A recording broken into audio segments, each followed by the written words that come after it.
कहानी नीरू की है। पंजाब की नीरू की शादी दिल्ली के राहुल से होती है। दिल्ली कितना बड़ा शहर है ना, लेकिन आप लोगों का घर तो बहुत छोटा है। हमारे पंजाब में तो ये बड़े बड़े घर होते हैं कि मजा ही आ जाता है। कोई बात नहीं नीरू, मैं भी तुम्हारे लिए बहुत बड़ा मकान बनाऊंगा, बहुत जल्दी। नीरू के पिता जहाँ पंजाब के जाने माने व्यापारी थे, वहीं उसका पति राहुल दिल्ली में एक सिंपल नौकरी करता था। माँ, यहाँ तो घी मक्खन इतना महंगा है कि क्या बताऊं। मैं तो तरस ही जाती हूँ घी खाने के लिए। नीरू की माँ को ये सुनकर बहुत दुख होता है। मेरी बेटी को घी नसीब नहीं हो रहा है और ये बहू यहाँ बैठकर घी में शक्कर डाल रही है। देख वनिता, मैं साफ कह रही हूँ, इस घर में जितना घी आएगा उतना ही मेरी बेटी के घर दिल्ली भी जाएगा। अरे ये क्या बात होती है माँ जी? बेटी का उतना ही करो जो अच्छा लगे। अब क्या मायके से घी और मक्खन तक की सप्लाई करोगी आप? हाँ, मेरी बेटी किसी चीज को तरसे मुझसे बर्दाश्त नहीं होता। अब क्या था, नीरू के मायके में 2 किलो घी आता तो 2 किलो दिल्ली जाता नीरू के पास।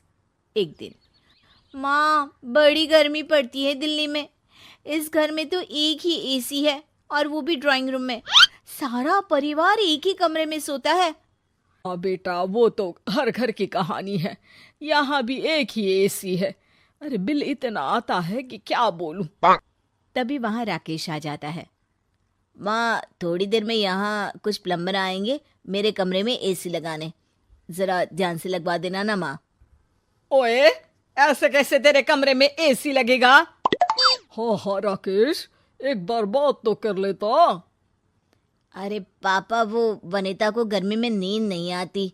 ड्राइंग रूम में सबके साथ सोने में वो अनकंफर्टेबल है, इसलिए। अरे पूरे परिवार के साथ वहां तेरी बहन नीरू भी तो सोती है। वो नहीं हो रही क्या अनकंफर्टेबल? समझ रहा है ना? अगर एसी लगेगा तो एक दिल्ली में तेरी बहन के कमरे में भी लगेगा, तभी तू लगा सकेगा। राकेश वनिता को सारी बात बताता है। वनिता करती भी क्या, मन मार कर बैठ जाती है। माँ, ये लोग ठीक नहीं है, क्या करूं मैं? अरे बेटी, यहाँ आ जा, तू यहाँ आकर रह ले। अरे छोड़ दे ऐसे पति को। कैसे छोड़ दूं माँ? समाज क्या कहेगा, लोग क्या कहेंगे? वैसे भी मेरा एक बेटा है मयंक। अरे हटा बेटा, तेरी उम्र ही क्या है? इतनी परेशान रहेगी तो काम कैसे चलेगा?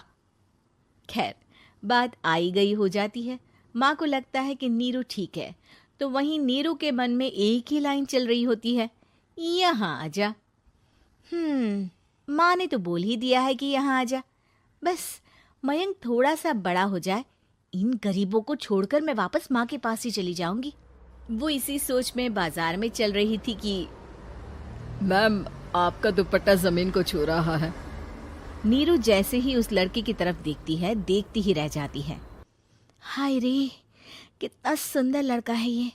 अब क्या हुआ? मैंने कहा आपका दुपट्टा। तो खुद ही उठाकर दे दो ना। लड़का समझ जाता है कि नीरू उस पर फिदा हो चुकी है। वो उससे उसका नंबर लेकर चला जाता है। अब क्या था, नीरू और रोहित में लगातार बातें होने लगती है। मैं हरियाणा का रहने वाला हूँ, यहाँ एक बड़ी कंपनी का मैनेजर हूँ। अच्छा, और कितने बच्चे हैं तुम्हारे? बच्चे? अरे मेरी तो शादी भी नहीं हुई है।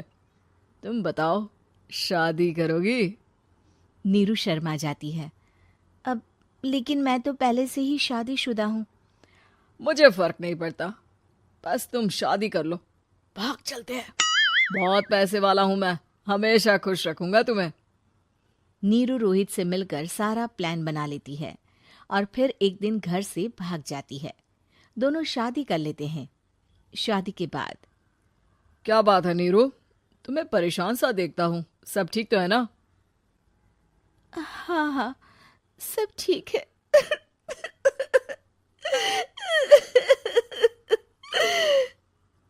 ये कहते कहते ही वो रोने लगती है। अरे क्या हो गया, रो क्यों रही हो? मैंने तुमसे एक बात छुपाई है। और वही बात अब मुझे परेशान कर रही है। रोहित, मेरा एक बेटा भी है, उसका नाम मयंक है। क्या बात कर रही हो? ये तुमने मुझे पहले क्यों नहीं बताया? देखो नीरू, मेरी माँ को मैंने ये नहीं बताया है कि तुम शादीशुदा हो। बच्चा मैं मैनेज नहीं कर पाऊंगा। नीरू को समझ में नहीं आता कि वो क्या करे। तुम उस बच्चे को अपनी माँ को क्यों नहीं दे देती? नीरू चुपके से माँ को फोन करती है। माँ, क्या मयंक को तुम रख सकती हो? बेटा, मैं राकेश के साथ बात करती हूँ। आखिर घर का बेटा वही है, जो वो बोलेगा। वैसे भी बेटा, तूने जो किया है ना, उसके बाद से पूरा घर तेरी बुराई कर रहा है। मैं भी अब किसी से तेरे लिए लड़ नहीं सकती।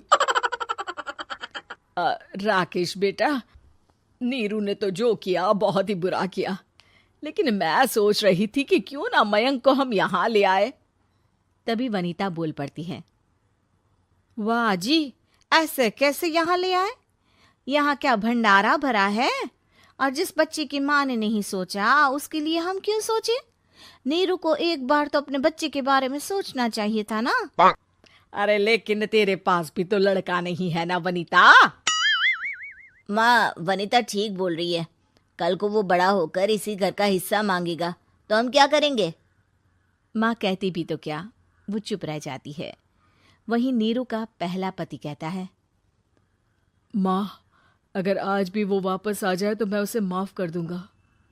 बेटा, गरीबी चीज ही ऐसी है, क्या करेगा? तू तो अब मयंक का सोच। वो बेचारा तो बिना माँ का हो गया। मयंक के खातिर तू दूसरी शादी कर ले बेटा। लोगों के लाख समझाने के बाद नीरू के पहले पति की शादी रिद्धि से हो जाती है, जिसके पहले पति से 2 बच्चे होते हैं। देखो जी, मैंने शादी सिर्फ बच्चे के खातिर की है।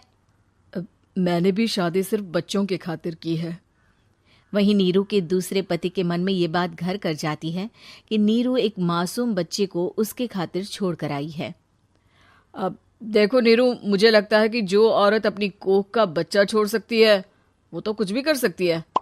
कल को तुम्हें मुझसे अच्छा कोई मिल गया तो तुम तो मुझे भी बाय बाय कर दोगी ना। नीरू को अब उसका दूसरा पति ताने देना शुरू कर देता है। तंग आकर नीरू उसकी यहाँ से भागकर अपने पहले पति के पास चली जाती है, लेकिन ससुराल में क्या लेने आई है नीरू, मयंक को? नहीं नहीं सासू माँ, मुझसे गलती हो गई, मुझे माफ कर दीजिए। नीरू, अब वक्त खत्म हो गया है, मेरी शादी हो चुकी है। तो छोड़ दो ना उसे, हमारा बच्चा है। मैं आपको अपनी माँ नहीं मानता, मेरी नहीं मान तो बात अच्छी है। नीरू मयंक की बात सुनकर समझ जाती है कि उसके पास अब ना आसमान रहा ना ही जमीन।